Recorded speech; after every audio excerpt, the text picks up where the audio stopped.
ایک شہر کو فتح کیا، اور جب شہر فتح ہو گیا، عیسائی ملک تھا، مسلمانوں کی حکومت قائم ہو گئی، تو ایک عیسائی نے کیا کیا غصے کے اندر، اس نے دیکھا کہ صاحب مسلمان ہمارے علاقوں پہ قابض ہو گئے، مسلمانوں نے ایک مسجد بنائی وہاں پر، وہ عیسائی ایک دن رات میں نکلا اور مسجد میں عین محراب پر جا کر پخانہ کر دیا، اور جب صبح فجر کے وقت مسلمان پہنچے دیکھا تو وہاں غلاظت تھی، مصلی امامت پر غلاظت پھیلی ہوئی تھی، مسلمان بڑے جوش میں آئے، باہر نکلے چاہتے تھے کہ ہنگامہ کرے، خالد بن ولید نے منع کیا، سب کو روکا، بہرحال ایک فساد جو ہونے والا تھا اس پر کنٹرول کر دیا گیا، مگر کچھ نوجوان جیالے مسلمان تھے، اس بات کو وہ ضبط نہ کر سکے، اندر اندر وہ کھول رہا تھا ان کا خون، غصہ کر رہے تھے، چنانچہ انہی نوجوانوں میں سے ایک نوجوان نے جذبات میں کیا کہ اسی رات چرچ میں پہنچا اور مریم کی مورتی کی ناک کاٹ دی اس نے،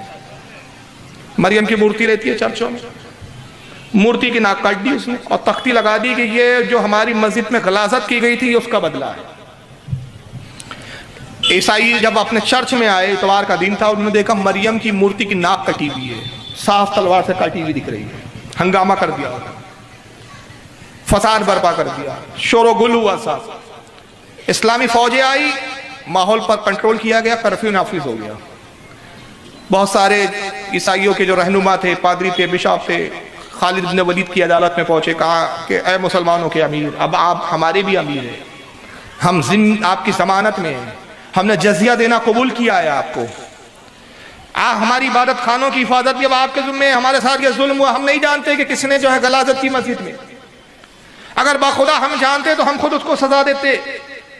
لیکن اس کا یہ تو بدلہ نہیں تھا کہ ہماری مریم کی ناک کاٹ دی جائے، بدلہ لینا تو ہمارے چرچ میں بھی کوئی آتا غلاظت پھیلا دیتا ہم دھو دیتے، لیکن یہ تو ہماری مریم کی ہی ناک کاٹ دی گئی، ہمارے نزدیک عیسیٰ کی ماں مریم سے مقدس کوئی شے نہیں ہے، کوئی ذات نہیں ہے۔ حضرت خالد بن ولید نے فرمایا کہ تم اطمینان رکھو، ایک ہفتے کی مہلت دو، اصل مجرم تمہارے سامنے لایا جائے گا اور تمہارے سامنے پیش کر کے پھر مقدمہ دائر کیا جائے گا، اور جو قانون اور جو سزا متعین ہوں گی تم خود اپنی آنکھوں سے دیکھو گے، ایک ہفتے کی مہلت دی جائے۔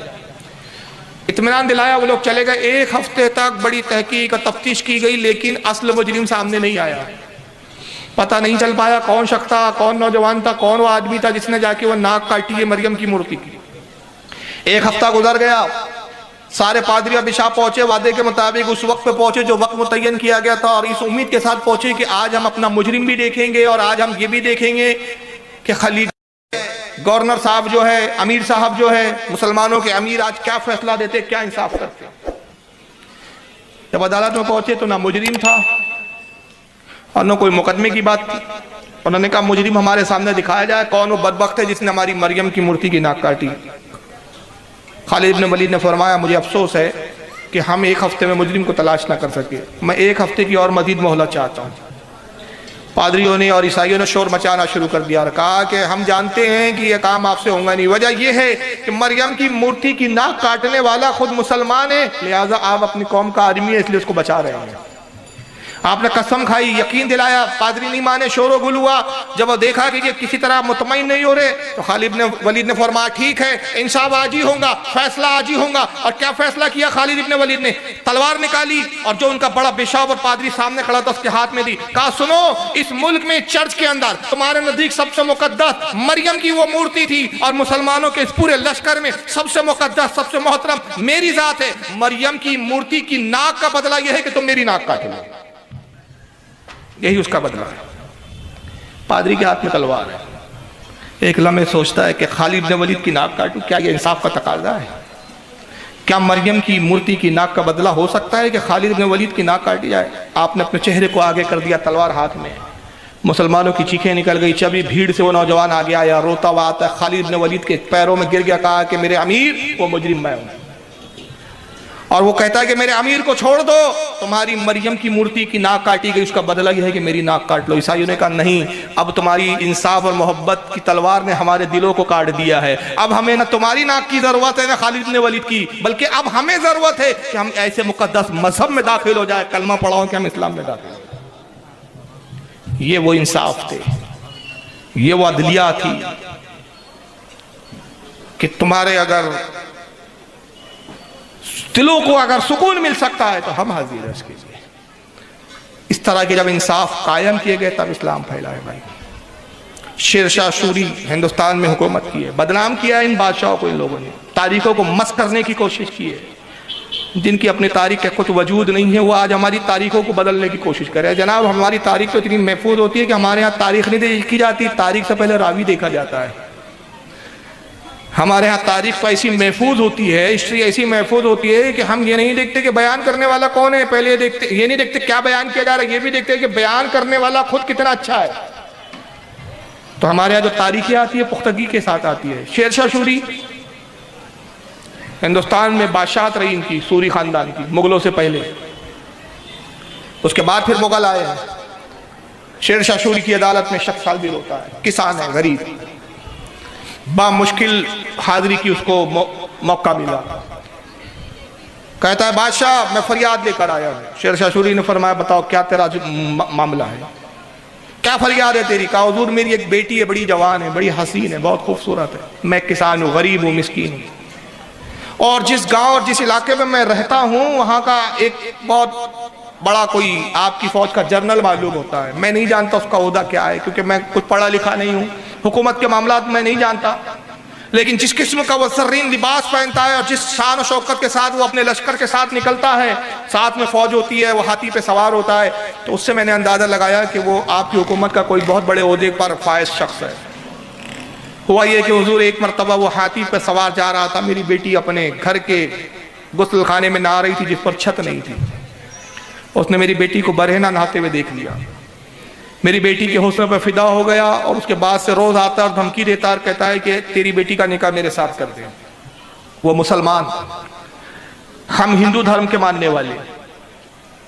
ہم ہندو مذہب کو مانتے ہیں، میں اپنی بیٹی ایک مسلمان کو کیسے دے سکتا ہوں؟ پھر سنا ہے کہ بڑا ظالم ہے، لڑکیوں کو کچھ دن اپنی عیش و عشرت کا شکار کرتا ہے، اپنی عیش پرستی میں مبتلا رہتا ہے، اور پھر جب جی بھر جاتا ہے تو ان لڑکیوں کو چھوڑ دیتا ہے۔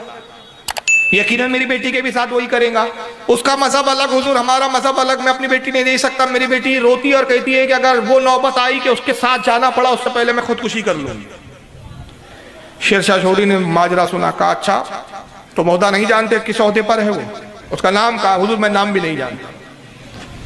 کہا اچھا چلو اس کا حلیہ تو بتا سکتے ہو؟ کہا حضور میں حلیہ بتا سکتا ہوں۔ کسان نے حلیہ بتایا، کہا حضور اس طرح دکھتا ہے، اس طرح دکھتا ہے، یہ شکل ہے، یہ صورت ہے، یہ شباہت ہے، یہ لباس ہے، یہ انداز ہے، یہ ہے، یہ ہے، یہ ہے۔ شیر شاہ سوری نے بڑے غور سے سنا، کہا کہ تو نہیں پہچانتا لیکن جو حلیہ تو نے بتایا ہے ہم اس سے پہچان جائیں۔ کس دن آنے کا اس نے کہا؟ حضور ایک ہفتے کی مہلت دی تھی، ہفتہ ختم ہونے کے قریب ہے، 2-3 دن رہ گئے، فلاں وقت پہ یہ وہ آئیں گا، اور اس نے اس بار وارننگ دی ہے، اور وارننگ یہ دی کہ اگر تو نے اس بار اپنی بیٹی کا نکاح میرے ساتھ نہیں کیا، میرے حوالے نہیں کیا، تیری بیٹی کو ایسے اٹھا کے لے جاؤں گا۔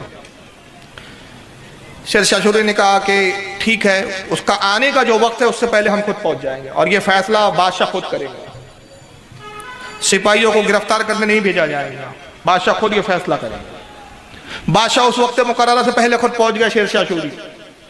بیٹی سے ملاقات کی، بیٹی آئی، اس کی وہ ہندو کسان کی بیٹی آتی ہے، بڑے ادب سے اس نے سلام کیا۔ شیر شاہ سوری نے سر پہ ہاتھ پھیرا، کہا کہ تم ہماری بیٹی کی طرح ہو، اور میں تیری ایسی ہی حفاظت کروں گا جیسے ایک باپ کا فریضہ ہوتا ہے۔ میری بیٹی ایک تدبیر ہے وہ سن لو پہلے۔ کہا کہیے بادشاہ سلامت۔ کہا جب وہ بدبخت آ جائے، وہ حکومت کا عہدیدار جو تم سے عیش کرنا چاہتا ہے تمہارے ساتھ، تمہاری عظمت کو داغدار کرنا چاہتا ہے، جب آ جائے تو اس بار ایسے کرنا کہ تم اس کو ہاتھ میں ہاتھ دینا، میٹھی میٹھی باتیں کرنا، اور یہ ظاہر کرنا کہ گویا تم شادی پر آمادہ ہو اور تم خود اس سے محبت کرنے لگی ہو، اور پھر کسی بہانے اس کو اپنے گھر کے کمرے میں لے آنا، خوابگاہ میں لانا، اور اپنی خوابگاہ میں اس کو بٹھا دینا۔ تو تمہاری جو خوابگاہ یعنی سونے کا کمرہ، اس کے دروازے کی آڑ میں چھپا رہوں گا پہلے سے ہی،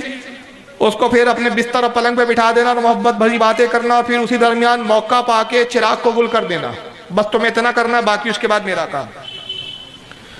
کسان کی اس بیٹی کو شیر شاہ سوری نے یہ سارا پلان اور یہ سارا منصوبہ سمجھا دیا۔ اس نے کہا ٹھیک ہے بادشاہ سلامت، میں آپ کے حکم کے مطابق، آپ کی بتائی ہوئی تدبیر کے مطابق عمل کروں گی۔ بادشاہ اس کمرے میں جا کے دروازے کی آڑ میں چھپ جاتے ہیں۔ وہ بدبخت آیا، آنے کے بعد اس نے کسان کو آواز دی، تبھی اس کی بیٹی دروازے سے باہر نکلتی ہے، بڑے ناز و انداز سے سج دھج کے باہر دلہنوں کی طرح آئی، اور ہاتھ پکڑ کے کہتی ہے کہ حضور میں نے بہت غور کیا تو اس نتیجے میں پہنچی کہ آپ طاقتور ہے، حکومت ہے، ثروت ہے، دولت ہے، سب کچھ ہے آپ کے پاس۔ ہم چھوٹے سے کسان، غریب کسان، بھلا ہم آپ کا کیا مقابلہ کر سکتے ہیں؟ یہ تو میری خوش قسمتی ہے کہ آپ جیسے امیر و کبیر کی میں بیگم بنوں، ان کی بیوی کہلاؤں، آپ کے ساتھ میں نکاح کروں گی، شادی کروں گی تو پوری زندگی میری بڑی عیش و عشرت کے ساتھ گزریں گی۔ اور معاملہ یہ ہے کہ جب آپ آتے تھے، میرے والد سے بات کرتے تھے، میں چھپ چھپ کے آپ کو دیکھتی تھی، تو مجھے بھی آپ سے بڑی محبت ہو گئی ہے۔ میں آپ سے نکاح کے لیے تیار ہوں، اور اپنے والد کو بھی، اپنے باپ کو بھی میں سمجھا دوں گی۔ چنانچہ یہ ہوا کہ فصل لا کر کمرے میں لایا، پلان کے مطابق خوابگاہ میں لاتی ہے، پلنگ پہ بٹھایا، محبت بری باتیں کرنے لگی، اور اسی درمیان چراغ کو گل کر دیا، پھونک ماری، چراغ بجھ گیا۔ یہ سمجھا کہ صاحب یہ میری خواہش کو پورا کرنا چاہتی ہے، یہ بھی خوش ہوا۔ مگر جیسے ہی چراغ گل ہوا، ایک چیخ کی آواز نکلی، کسان کمرے میں دوڑتا ہوا آیا، اس کے بعد اس نے چراغ روشن کیا تو نگاہوں کے سامنے منظر تھا، ایک لاشا تڑپ رہا تھا، خون جاری تھا، اور بادشاہ کی تلوار خون سے رنگین تھی، اور شیرشاہ سوری کی آنکھوں سے آنسو جاری تھے۔ شیرشاہ سوری رو رہا تھا۔ کسان نے منظر دیکھا، کانپ گیا، کہا بادشاہ سلامت، میں معاملہ سمجھا نہیں، آپ نے اس بدبخت کو تو قتل کر دیا، مگر یہ رونے کا سبب کیا ہے؟ کہا جانتا ہے میں نے چراغ گل کرنے کے لیے کیوں کہا تھا؟ تو اس گورنر کو، اس جرنل کو نہیں جانتا تھا، اس کے عہدے اور اس کے نام اور شخصیت سے تو واقف نہیں تھا، مگر جب تو نے اس کا حلیہ بتایا، اسی وقت میں جان گیا، جانتا ہے جس کو میں نے اپنی تلوار سے قتل کیا یہ کون ہے؟ یہ کوئی اور نہیں، یہ میرا اپنا بیٹا ہے۔ اور چراغ میں نے اس لیے گل کروا دیا کہ میں سمجھ گیا تھا کہ آج مجھے انصاف کا تقاضا یہ پورا کرنا ہے کہ انصاف کی خاطر آج اپنے بیٹے کو مجھے سزا دینی ہے، تو چراغ گل کر دیے جائے، کہیں ایسا نہ ہو کہ اس کے چہرے پر قتل کرتے ہوئے جب نظر پڑے تو باپ اور باپ کی محبت بیٹے کی طرف مائل نہ ہو جائے اور انصاف کے قائم کرنے میں تاخیر نہ ہو جائے، اس لیے میں نے چراغوں کو گل کروا دیا۔ یہ تاریخ کب بتاؤں گے تم لوگ بھائی؟ یہ ہندوستان میں حکومت کرنے والے شیرشاہ سوری کی تاریخ ہے، جس نے ایک ہندو لڑکی کو انصاف دلانے کے لیے اپنے بیٹے کو بھی قتل کرنے سے گریز نہیں کیا۔ خدا کی قسم ہماری تاریخ عدل اور انصاف سے بھری پڑی ہوئی ہے، قربانیوں کی تاریخ ہماری بھری پڑی ہوئی ہے۔ جنگ آزادی کی اگر ہم بات کریں تو بہادر شاہ ظفر کی قیادت میں ہونے والی جنگ مسلمان کو قائد بنا کر لڑی گئی ہے۔